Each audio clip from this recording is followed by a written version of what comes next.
안녕하세요. 스피치코리아 TV 시청자 여러분, 스피치코리아 대표 김호정입니다. 2025년 새해가 밝았습니다. 아마 이 영상을 여러분께 보여드리는 그 시기가 바로 설날 전후가 될 것 같은데요. 먼저 새해 인사드리겠습니다. 새해 복 많이 받으세요.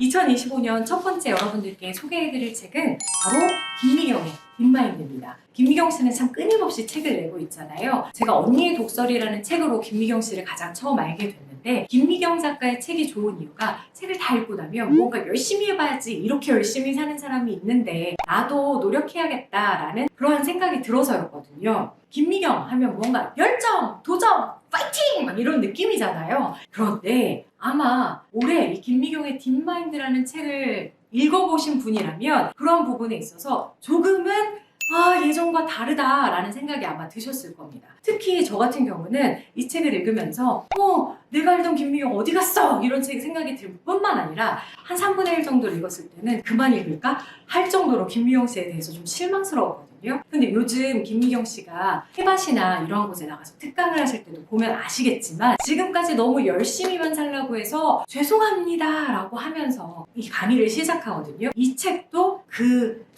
일환입니다. 그래서 여기 보면 성공과 목표에 쫓기는 삶에서 벗어나 내가 중심이 되어 단단한 인생을 만드는 법이라고 쓰여 있는데요. 그게 바로 이 딥마인드입니다. 우리가 다른 사람들과 비교해서 이 SNS 소통 굉장히 많이 하시잖아요. 그러다 보니 나보다 무언가 행복해 보이는 사람들, 나보다 무언가 돈이 많아 보이는 사람들, 무언가 성공한 사람들의 그러한 피드들을 보면서 나는 왜 이것밖에 못하지? 자괴감을 느끼시거나 하시는 분들 계시죠. 그러한 분들한테 인마인드에 잠식당했다라고 말하고 있거든요. 말하자면 인마인드는 내 스스로가 원하는 목표가 아니라 다른 사람들의 삶과 비교해서 열심히 살아야만 해. 이 잣대, 사회적 세상의 잣대에 맞추어 이루어야 하는 목표. 그래서 다 이루고 나서도 기쁨보다는 허망함이 더한 그런 부분들을 딥마인드라고 하고요. 이 딥마인드는 근본적인 내가 가지고 있는 삶에서 원하는 목표를 말하고 있습니다. 그러다 보니까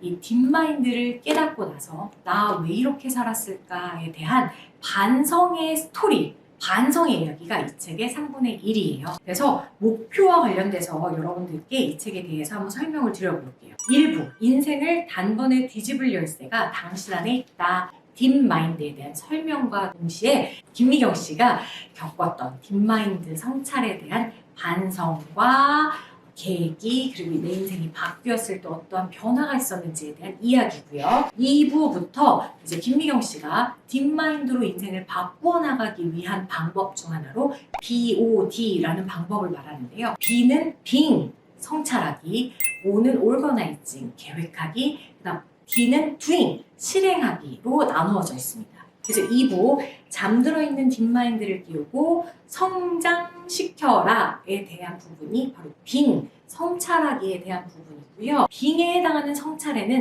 감칭반이라는 게 나오는데, 감사하기, 칭찬하기, 반성하기로 나누어져 있습니다. 감사일기 써보신 분들은 아시겠지만 처음에는 막 쓰면서 감동하고 막 이래요. 그런데 점점 오글거리고 감사할 내용도 많지 않고요. 그러다 보니까 포기하시는 분들 많으시거든요. 김미경 씨도 분명히 그것을 알고 있습니다. 그런데 감사일기를 써라 라고 말하는 이유가 세상에 불평불만 일어날 일이 얼마나 많아요. 그리고 내가 하지도 않았는데 다른 사람의 잘못으로 인해 내가 피해보는 일도 굉장히 많잖아요. 이렇게 되면 이걸 해결할 수 있는 방법이 없는 거예요. 왜? 문제의 중심이 그 사람한테 있으니까요.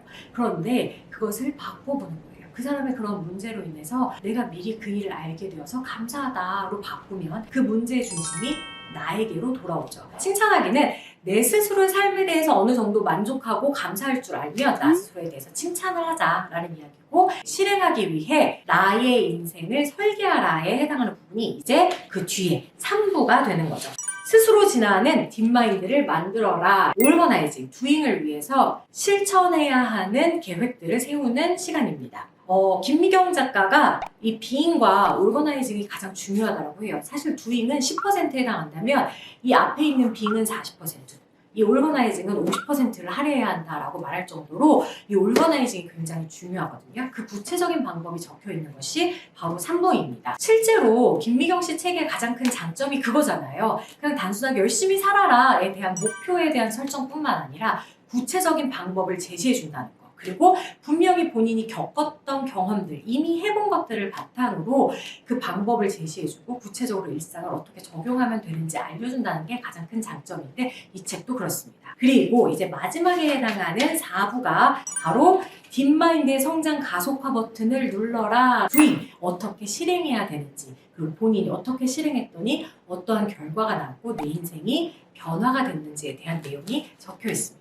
아마 많은 분들이요 2025년 계획 세우셨을 거예요. 그 계획들에는 내가 2024년에 이루지 못했기 때문에 2025년엔 꼭 이루어야지 하는 부분도 있을 거고요. 혹은 정말 다른 사람들의 삶에 있어서 성공과 부와 명예를 거둔 것을 보고 나도 저 사람만큼 열심히 살아야지 하고 나의 목표의 중심을 다른 사람에 두신 분도 있으실 겁니다. 이 책 읽으시면서요 나의 삶에 있어서 근본적인 행복의 목표는 무엇인지 다시 한번 생각해 보시고 2025년 여러분만을 위한 삶을 사시기를 기원 드리도록 하겠습니다. 새해 복 많이 받으세요. 감사합니다.